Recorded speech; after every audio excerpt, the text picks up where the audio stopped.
ರೈತ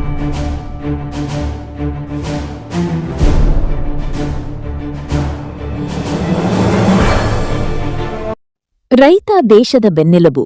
ರೈತ ಮತ್ತು ಯೋಧ ನಮ್ಮ ಸಮಾಜದ ಎರಡು ಕಣ್ಣುಗಳಾಗಿದ್ದು ರಾಜು ಅಭಿಮತ. ಪಿಎನ್ಸಿಐಬಿ ನ್ಯೂಸ್. ಅನ್ನದಾತನಾದ ರೈತ ಹಾಗೂ ದೇಶ ಕಾಯುವ ಯೋಧ ನಮ್ಮ ಸಮಾಜದ ಎರಡು ಕಣ್ಣುಗಳಾಗಿದ್ದು ಇವರ ಯೋಗಕ್ಷೇಮದ ಹೊಣೆಗಾರಿಕೆ ನಮ್ಮೆಲ್ಲರ ಮೇಲಿದೆ ಎಂದು ಅಖಿಲ ಭಾರತ ಕಿಸಾನ್ ಮೋರ್ಚಾ ನಿರ್ದೇಶಕರು ಹಾಗೂ ರಾಜ್ಯ ಬಿಜೆಪಿ ಮುಖಂಡರಾದ ರಾಜು ಅಭಿಪ್ರಾಯಪಟ್ಟರು.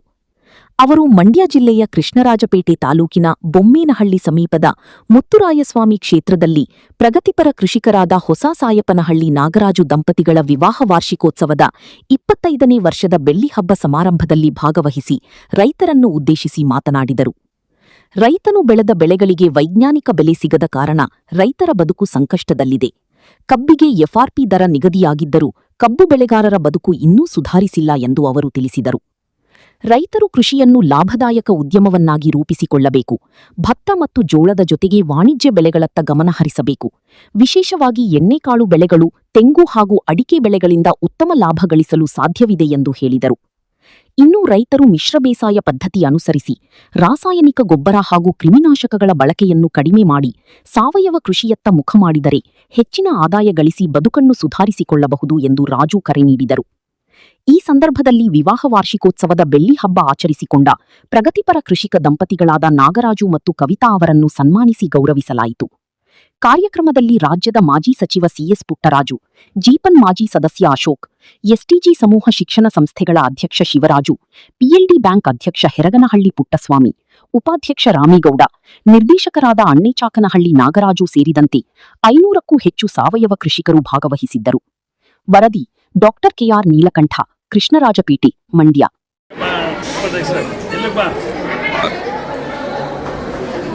ಇವತ್ತು ನಮ್ಮ ಬನ್ನಂಗಡಿ ನಾಗರಾಜರವರು ಮತ್ತು ಕವಿತಾರವರ 25ನೇ ವರ್ಷದ ವಿವಾಹ ವಾರ್ಷಿಕೋತ್ಸವ ಕಾರ್ಯಕ್ರಮಕ್ಕೆ ಇವತ್ತೇನು ಇಲ್ಲಿ ವಿಶೇಷವಾದಂಥ ಒಂದು 25ನೇ ವರ್ಷದ ಕಾರ್ಯಕ್ರಮವನ್ನು ಆಯೋಜನೆ ಮಾಡಿದರೆ ಬಹಳ ಅದ್ಭುತವಾದಂಥ ಕಾರ್ಯಕ್ರಮ.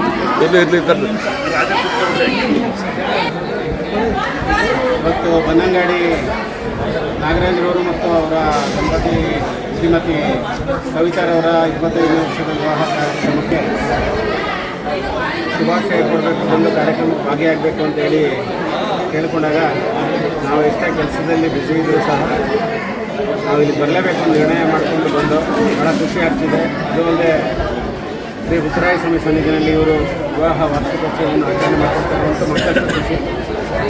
ಮನೆ ಕಾರ್ಯಕ್ರಮಗಳಿಗೆ ಹೇಳೋದು ಸಹ ನಮ್ಮ ಮನೆ ಕಾರ್ಯಕ್ರಮ ಅಂತ ಬಂದು ನಿಂತ್ಕೊಳ್ತಾರೆ ನಾಗರಾಜರವರು. ಹಾಗಾಗಿ ವಿಶೇಷವಾದಂಥ ಕಾಳಜಿ, ಪ್ರೀತಿ ಅವರ ಮೇಲೆ ನಮ್ಮ ಕುಟುಂಬದ ಮೇಲೆ ಪ್ರೀತಿ ವಿಶ್ವಾಸ ಅವರಿಗಿದೆ, ಅವರ ಕುಟುಂಬದ ಪ್ರೀತಿ ವಿಶ್ವಾಸ ನಮಗೆ ಭಾಳ ಇದೆ. ಹಾಗಾಗಿ ಕಾರ್ಯಕ್ರಮಕ್ಕೆ ಬಂದು ಒಂದು ವಿಶೇಷತೆ ಅಂತಂದರೆ, ಈಗ ರೈತರ ಬಗ್ಗೆ ಮಾತನಾಡಲಿಕ್ಕೆ ನಾವು ಹೇಳಿದ್ವಿ. ಇವತ್ತು ಪ್ರಪಂಚದಲ್ಲಿ ಕೋವಿಡ್ ಬಂದಾಗ ಪ್ರಪಂಚದಲ್ಲಿ ಎಷ್ಟು ಸಮಸ್ಯೆಗಳನ್ನ ನಾವು ಎದುರಿಸ್ತೇವೆ. ಇವತ್ತು ವಿಶ್ವ ಮಹಾಯುದ್ಧದ ಸನ್ನಿಹಿತ ಆಗಿದ್ದ ಕಾಲದಲ್ಲಿ ಇವತ್ತಿಂಥ ಸನ್ನಿವೇಶದಲ್ಲಿ ಇವತ್ತು ರೈತರು ಬೆಳೆದಂಥ ಬೆಳೆಗೆ ಬೆಂಬಲ ಬೆಲೆಗಳು ಸಿಗ್ತಾ ಇಲ್ಲ. ಕಬ್ಬು ಬೆಳೆಗಾರರು ಇತ್ತೀಚೆಗೆ ಸ್ವಲ್ಪ ಒಂದೇನು ಸರ್ಕಾರ ಒಂದು ಆದೇಶ ಮಾಡಿದರೆ ಸ್ವಲ್ಪ ಮಟ್ಟಕ್ಕೆ ಚೇತರಿಕೆ ಕಂಡರೂ ಸಹ ಸರಿಯಾಗಿ ಮಳೆ ಇಲ್ಲ ಮತ್ತು ಸಂಕಷ್ಟದಲ್ಲಿದ್ದಾರೆ ರೈತರುಗಳು. ಹಾಗಾಗಿ ನಾವು ವಿದೇಶದಿಂದ ಈಗ ನಾವು ಡೀಸೆಲ್ಲು, ಪೆಟ್ರೋಲು ಮತ್ತು ಆಯಿಲ್ ಬಗ್ಗೆ ಏನು ಅವಲಂಬಿತರಾಗಿದ್ದೇವೆ, ನಾವು ಅದೇ ರೀತಿ ಅಡುಗೆ ಎಣ್ಣೆನೂ ಸಹ ನಾವು ವಿದೇಶದಲ್ಲಿ ನಾವು ಅಲ್ಲಿಂದ ಬರ್ತಕ್ಕಂಥ ಕ್ರೂಡ್ ಆಯಿಲಿಂದ ಮಾಡ್ತಕ್ಕಂಥ ಅಡುಗೆ ಎಣ್ಣೆಯಲ್ಲಿ ನಾವು ಭಾಳ ಅದ್ರ ಮೇಲೆ ಅವಲಂಬಿತರಾಗಿದ್ದೇವೆ. ಇವತ್ತೇನು ಪಾಕೆಟ್ ಎಣ್ಣೆಗಳು ಮಾಡ್ತಾರೆ, ಇನ್ನೊಂದು ಪ್ಯಾಕ್ ಬಂದು 120, 150, 200 ರೂಪಾಯಿ ಏನು ಮಾಡ್ತಾರೆ, ಅದೆಲ್ಲ ಕ್ರೂಡ್ ಆಯಿಲ್ ಮಾಡ್ತಾರೆ. ಅದಕ್ಕೆ ನಾನೇನು ಹೇಳ್ತೀನಿ ಅಂದರೆ, ವಿಶೇಷವಾಗಿ ಹೆಚ್ಚು ಶೇಂಗಾ ಅಂದರೆ ಕಡಲೆಕಾಯಿನ ಬೆಳೆದು ನಮ್ಮ ರೈತರಿಗೆ ಅನುಕೂಲ ಆಗಬೇಕು. ನಮ್ಮ ದೇಶದಲ್ಲೇ ಕಡಲೆಕಾಯಿ ಹೆಚ್ಚು ಬೆಳೆದು, ಸೂರ್ಯಕಾಂತಿ ಇರ್ಬೋದು, ಕಡಲೆಕಾಯಿ ಇರ್ಬೋದು, ಇವೆಲ್ಲವನ್ನು ಇಲ್ಲೇ ಹೆಚ್ಚು ಬೆಳೆದು ಇಲ್ಲಿ ನಮ್ಮ ದೇಶದಲ್ಲಿ ಬೆಳೆದಂಥದ್ದು ನಾವು ಎಷ್ಟು ಬೇಕು ಅಷ್ಟನ್ನು ಉಪಯೋಗಿಸ್ಕೊಂಡು ಮುಂದೆ ನಂತರ ನಾವು ವಿದೇಶಕ್ಕೆ ಅದನ್ನು ರಫ್ತು ಮಾಡುವಂಥ ಕೆಲಸವನ್ನು ನಮ್ಮ ದೇಶದಿಂದ ಪ್ರಾರಂಭ ಆಗಬೇಕು ಅನ್ನುವಂಥದ್ದು ನಮ್ಮ ಅಭಿಲಾಷೆ. ಆಗ ನಾವು ಒಂದು ಇದರಿಂದ ನಾವು ಮೇಲೆ ಬಚಾವಾಗಲಿಕ್ಕೆ ಸಾಧ್ಯ ಆಗ್ತದೆ. ಇವತ್ತು ಮುಂದಿನ ದಿನಗಳಲ್ಲಿ ಎಣ್ಣೆ 150 ರೂಪಾಯಿ ಆದರೆ ಮುಂದಿನ ದಿನದಲ್ಲಿ 1 ಲೀಟ್ರ್ 500 ರೂಪಾಯಿ ಆಗುವಂಥ ಪರಿಸ್ಥಿತಿ ಇರ್ತದೆ. ಅದೇ ಬೆಲೆ ನಾವೇ ಇಲ್ಲಿ ಕಡಲೆಕಾಯಿ ಬೆಳೆದು ನಾವು ಬೇರೆ ಕಡೆ ನಾವು ಕೊಟ್ಟಾಗ ರೈತರಿಗೂ ಆರ್ಥಿಕವಾಗಿ ಸದೃಢವಾಗಿ ಸಬಲರಾಗಲಿಕ್ಕೆ ಸಾಧ್ಯ ಇದೆ. ನಮಗೂ ಸಹ ನಾವು ಜೀವನೋಪಾಯಕ್ಕೆ ಎಣ್ಣೆ ಅನಿವಾರ್ಯ ಇದಾಗ್ತದೆ. ಅದೇ ರೀತಿ ರೈತರುಗಳಿಗೆ ಅನುಕೂಲ ಆಗುವಂಥ ಕೆಲಸಗಳನ್ನ ರಾಜ್ಯ ಸರ್ಕಾರಗಳು ಏನು ಮಾಡ್ತಿದೆ, ಅದ್ರ ಜೊತೆ ಕೇಂದ್ರ ಸರ್ಕಾರವು ಸಹ ಹೆಚ್ಚೆಚ್ಚು ರೈತರ ಬಗ್ಗೆ ಕಿಸಾನ್ ಕಮಿಟಿಯಿಂದ ಭಾಳಷ್ಟು ಕಾರ್ಯಕ್ರಮಗಳನ್ನ ಹಾಕ್ಕೊಂಡಿದ್ದೇವೆ. ಆ ಕಾರ್ಯಕ್ರಮಗಳು ಒಂದೊಂದು ಇಂಪ್ಲಿಮೆಂಟೇಷನ್ ಆಗ್ತಾ ಇದೆ. ಮುಂದಿನ ದಿನಗಳಲ್ಲಿ ಇನ್ನೂ ನಮ್ಮ ಕೇಂದ್ರ ಸರ್ಕಾರ ಹೆಚ್ಚು ರೈತರಿಗೆ ಒಂದು ಒಳ್ಳೆಯದಾಗುವಂಥ ನಿಟ್ಟಿನಲ್ಲಿ ಕಾರ್ಯಪ್ರವೃತ್ತರಾಗ್ತಿದೆ ಅಂತ ಹೇಳಲಿಕ್ಕೆ ಇಚ್ಛೆ ಪಡ್ತೇನೆ. ತಮ್ಮ ಹೆಸರು ಸರ್? ಡಾಕ್ಟರ್ RS ರಾಜು, ನಿರ್ದೇಶಕರು ಕೇಂದ್ರ ಕಿಸಾನ್ ಸಮಿತಿ ಹಾಗೂ ಸನಾತನ ಧರ್ಮ ಜಾಗರಣ ದಕ್ಷಿಣ ಭಾರತದ ಮುಖ್ಯಸ್ಥನಿದ್ದೇನೆ. BJPಯ ರಾಷ್ಟ್ರೀಯ ಮುಖಂಡನಿದ್ದೇನೆ. ಪ್ರತಿಯೊಂದು ಏನೇ ಕೆಲಸ ಕಾರ್ಯಗಳಿದ್ದರೂ ಸಹ ರೈತರಿಗೆ ಮೊದಲನೇ ಆದ್ಯತೆ. ಇಬ್ಬರನ್ನ ನಾವು ಮೊದಲನೇ ಸ್ಥಾನದಲ್ಲಿ ನೋಡಲಿಕ್ಕೆ ಇಚ್ಛೆ ಪಡ್ತೀವಿ. ಒಂದು ಈ ದೇಶದ ಯೋಧ ಮತ್ತು ಈ ದೇಶಕ್ಕೆ ಅನ್ನ ಕೊಡುವಂಥ ರೈತ. ಇವೆರಡೂ ಸಹ ನಮ್ಮ ಕಣ್ಣುಗಳಿದ್ದಂಗೆ, ಎರಡು ಕಣ್ಣುಗಳಿದ್ದಾಗೆ. ಹಾಗಾಗಿ ಅವರು ಯಾವತ್ತೂ ಸಹ ಪೂಜನೀಯ ಸ್ಥಾನದಲ್ಲಿ ಅವರನ್ನು ನೋಡುವಂಥದ್ದು ನಮ್ಮ ಮತ್ತು ನಮ್ಮ ಸಂಘದ ಮತ್ತು ನಮ್ಮ ಪಕ್ಷದ ಮತ್ತು ನಮ್ಮ ಸರ್ಕಾರದ ಕರ್ತವ್ಯ ಅಂತ ನಾನು ಹೇಳಲಿಕ್ಕೆ ಇಚ್ಛೆ ಪಡ್ತೀನಿ. Thank you.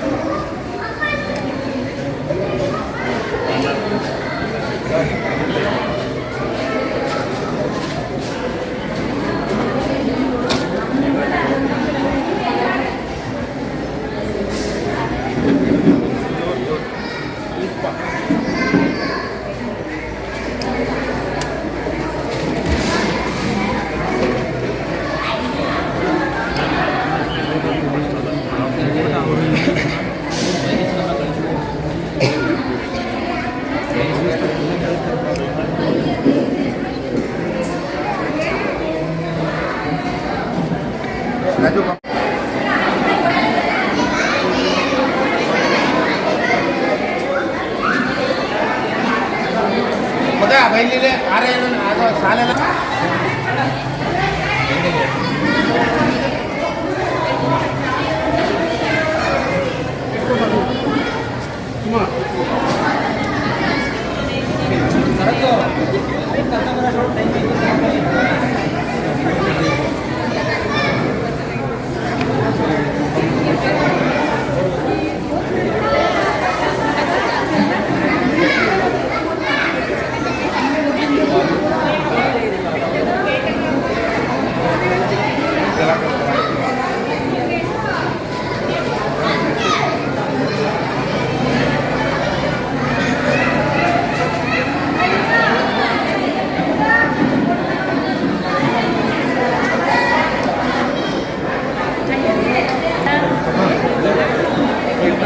ಇದು ತಾವ ಪೈಕಿ ಇರಲಿ ಇಲ್ಲ ಸರ್. ಆ ಕಡೆ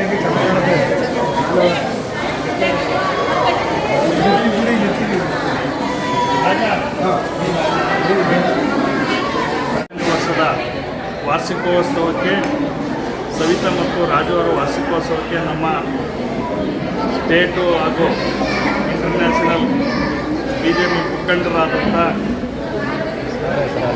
RS ರಾಜು ಅವರು ಈ ಸಭೆಗೆ ಬಂದಿದ್ದಾರೆ. ಅವ್ರಿಗೆ ನಮ್ಮ ಕ್ಯಾಲ್ಕಟೆ ತಾಲೂಕಿನ ಪರವಾಗಿ ಮತ್ತು ನಮ್ಮ ಎಲ್ಲ ಗ್ರಾಮದ ಪರವಾಗಿ ಹಾಗೂ ನಮ್ಮ ವೃತ್ತದ ಪರವಾಗಿ ಅವರಿಗೆ ಹೃತ್ಪೂರ್ವಕವಾದ ಸ್ವಾಗತವನ್ನು ಕೊಡ್ತಾ, ಹಾಗೆ ಇವರಿಬ್ಬರಿಗೂ ಸುಖ ಶಾಂತಿ ಆಯುಸ್ಸು ಆರೋಗ್ಯವನ್ನು ಕೊಟ್ಟು ಭಗವಂತ ಕಾಪಾಡಬೇಕು ಅಂತೇಳಿ 106 ವರ್ಷ ರಾಜಕೀಯದಲ್ಲಿ ಮೇಕ್ ಬಂದು ನಮ್ಮ ರಾಜವಣ್ಣ ಅಂತ ಆಶೀರ್ವಾದ ಅವ್ರ ಮೇಲೆ ಇರಬೇಕು ಅಂತೇಳಿ ನಾನು ಬಯಸ್ತಾ ನನ್ನ 2 ಮಾತು.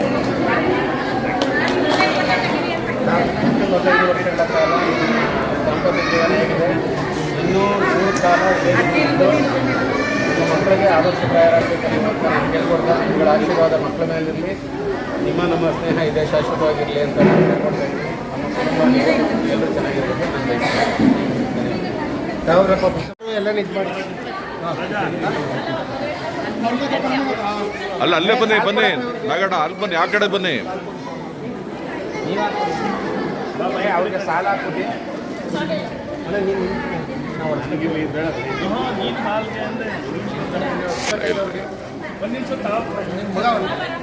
ಇಲ್ಲಿ ನೋಡಿ,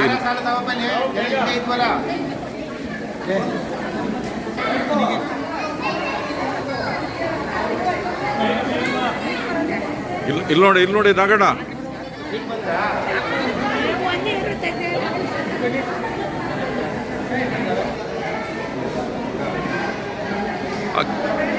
ಹಾಕಿ ನೀವು ಹಾಕಿ ಮೇಡಮ್.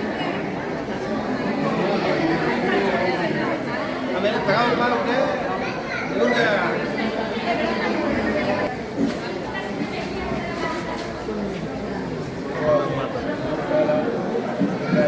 ಆರೋಗ್ಯ